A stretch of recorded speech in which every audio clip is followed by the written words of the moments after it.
Membuat perbedaan secara konsisten jilid 3. Kepatuhan dan ketaatan adalah pintu gerbang berkat.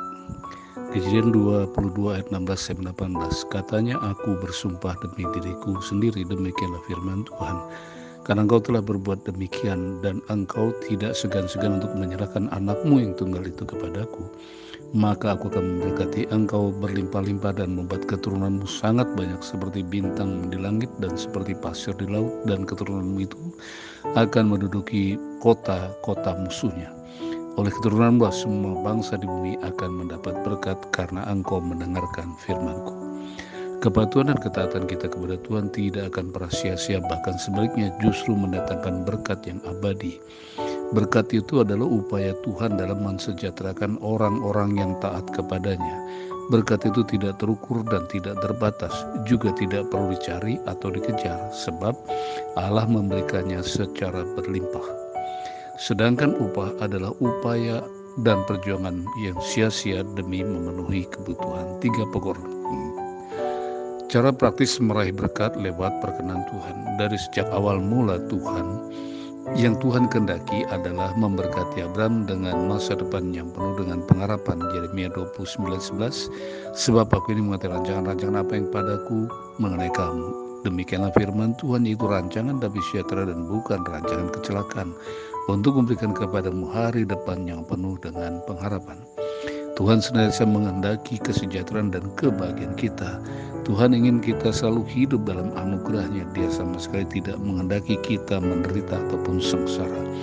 Agar dapat menikmati pemeliharaan serta pelindungan-Nya, kita cukup memiliki keteguhan hati seperti Abraham yang patuh dan taat kepada perintah-Nya, meski terkadang harus melewati krisis batin yang luar biasa.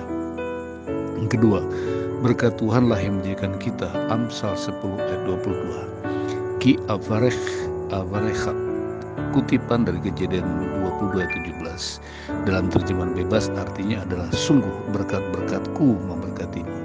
Komitmen Tuhan untuk memberkati kita itu bersifat kekal dan tidak berubah, sehingga satu kali Dia memutuskan, maka keputusan itu berlaku secara permanen dan abadi. Dimensi kemapanan, kenyamanan, ketenangan, kemakmuran, dan lain-lain merupakan rancangan abadi yang sejak dari awal mula Tuhan telah tetapkan. Dan ini dapat kita ketahui lewat Kejadian 2 ayat 8 yang mengatakan, selanjutnya Tuhan Allah membuat Taman Eden di sebelah timur. Disitulah ditempatkannya manusia yang dibentuknya itu.